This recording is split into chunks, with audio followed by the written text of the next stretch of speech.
Hey guys, Tim Hubel here with TACCOM. How you doing today? Been a while. Sorry, I've been out fishing a lot, but time to get down and let's talk about recoil and recoil buffers and how to put a recoil system in your PCC safely. A lot of people there because we're mixing and matching. You got the A5 tubes, the Carbine tubes, you got all that. I just don't want anybody to make a mistake and ruin their gun or ruin their life. So let's get into this. Of course, I'm going to be talking about this with TACCOM products, but it'll go over to if you buy a Blitzkrieg, if you buy, MBX, whatever. It's the same thing. Just some cautionary things to make sure you do things right and safe. So if you've bought yourself or building yourself a PCC, you've more than likely you've got a carbine length buffer tube. Okay, how do you know what length it is exactly? Get yourself a tape measure. Measure inside. Should be 7 inches if you look. So we're at 7 inches to the inside depth of your tube. If you have an A5 tube, if you measure, it's going to be 7 3/4. Okay, it's going to, so it's 3/4 inch longer. We're not going to, you can also run a rifle tube. Well, now you're going to be dealing with spacers and all that stuff, and spacers are fine. Just know what you're doing. That's all. So, one thing you never want to have happen with your bolt. You never want this area to hit this area. If you have that steel key slamming into your receiver, you're going to break things. It's not very safe. So that's why they have a buffer, to make sure that it takes up that space. So how do we determine what length buffer system you need and still have what you want desirable to be going on with your rifle? Obviously, we want the gun to go bang. We want it to be able to load another round. We want it to be able to cock the hammer. Obviously, we want good felt recoil, but that's going to be up to you to determine how good your recoil system is that you purchased and how you put it in. So, going at that, how do you do it? Well, I like to do a stack up. You've bought your TACCOM, let's say for instance, you bought your TACCOM 2-stage recoil system. Comes with a 6.8 ounce buffer, a cushion on the back end, and a flat wire spring. Well, how do we know that's going to work with the system you have? Well, if you buy this and we can do a stack up, you drop the 3/4 inch piece in, put the springs off to the side. You don't need them for this. So you put the 3/4 inch spacer in there, you drop your buffer down in there. All right, now what bolt did you buy? If you bought the standard bolt, well, good news. You got a system that's going to have, not only is it going to eject the round, because this is where you eject the round, the bolt's all the way back here, so it's ejected the round, and it's cocked the hammer, as you can tell. And if you look at this surface here, this is where your bolt hold open would go. I don't personally use one, but you can tell that if you had a bolt hold open, it would hold the bolt open. So you know that not only is the stack up safe, but it's functional for all things. But let's say you wanted to short stroke it a little bit, or let's say you bought the TACCOM short stroke bolt. Well, okay. Thing about the short stroke bolt, we have the same stack up in there. So here's a short stroke bolt, and it has the notch on it. So you buy the short stroke bolt because you want a short stroke system. Okay. Well, the nice thing about the short stroke here is you can use this notch for your bolt hold open. You don't have to go to the front. So realistically, what you're looking for now, look at this. You're looking for this sort of setup. You've just shortened your stroke by almost, you've got to be able to get spacers in here now to shorten your stroke to that. So now that's when you go, okay, well, the ESSB came with 2 spacers. Let's try the long one. We're just going stack up. So we drop the white one in, put the short stroke bolt in.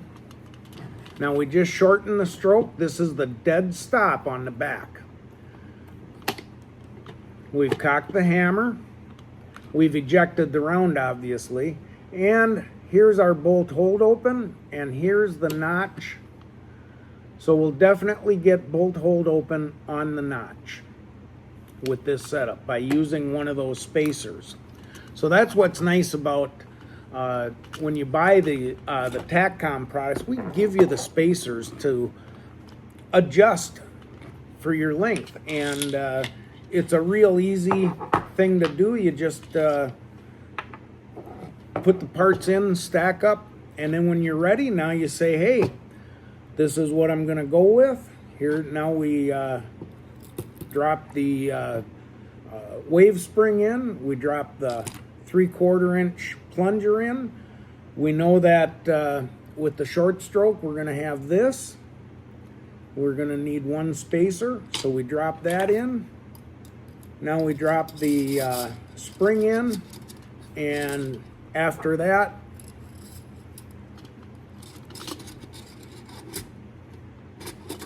now we have a complete system. And that's how you do it safely. Additionally, if you bought the TACCOM 3-stage adjustable recoil system, that is the best system we've got. I mean, this is a 3-stage, and let's say you bought this and you wanted to enhance it with the buffer. Okay, well, here we go again. Let's make the stack up. So you take the 3-stage recoil system, empty out the internals, put the cap back on. This is your solid height of the buffer. You've got the 3/4 inch spacer for the wave spring. So now we have our 3 pieces for what our solid height is. This is how it would look without the springs in them. So again, we drop the aluminum piece in, the aluminum spacer, and now we drop the buffer in. Okay, so you bought the standard bolt. Let's see what happens here. Oh, standard bolt. You're no longer going to have bolt hold open. However, plenty of time to cock the hammer. You've short stroked it, and you've also got the round ejected. So this is a really good, inexpensive system. It works great. But it's for a competitor. You're not going to have bolt hold open. If you've got this system and you bought the extreme short stroke bolt using this as a mock-up, you can tell that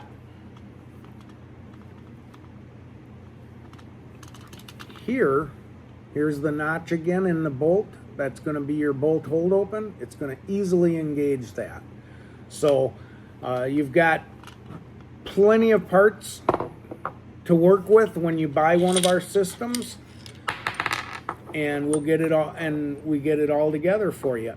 Speaking of weights, okay, a standard 9mm bolt, depending on what you want to do with it, this bolt you can get from 11.2 to 13.8 ounces. What it has is a center section that weighs 2.6 ounces. You can remove that.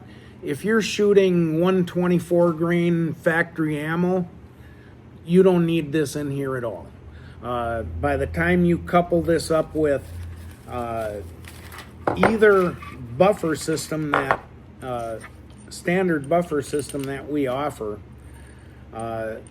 this buffer weighs in at 6.8 ounces. This one weighs in at 6.6. Basically, these weigh the same. All right. So by the time you add this weight to your bolt, you know, everybody's always said, oh, you want to be in that 17 to 21 ounce. I prefer being down lower, but here's a situation right here. Standard bolt with a standard buffer. In this configuration, its total weight of this is 20.6 ounces. If you had this with the ESSB, the Extreme Short Stroke, this assembly is 20 ounces. Again, you can 17.2 ounces without the center weight. And again, with the standard, 20.6, 17.8 without the center weight. I'll tell you, if you're experimenting and you've got your stack up correct, if you wanted to try losing the center weight and trying it, you may find by going lighter, you're going to get a faster action, and you're not going to have as much dot bounce. What I recommend, though, in any case, is to put this buffer in. I will tell you what, this does more to reduce felt recoil with any recoil system out there. You got a Blitzkrieg and you got a 3/4 inch weight in the front, get rid of it, put this in the back. It's $32. You spent more money last night on worse decisions. So this will get you down there. This is here to stay. This is going to make people believe that you can go lighter, still have good recoil, and it's going to be faster than any delayed blowback could ever be. Well, guys, it's Saturday. I'm getting ready to go to breakfast. We'll talk more. I expect to do more of these in the future. Have a great day.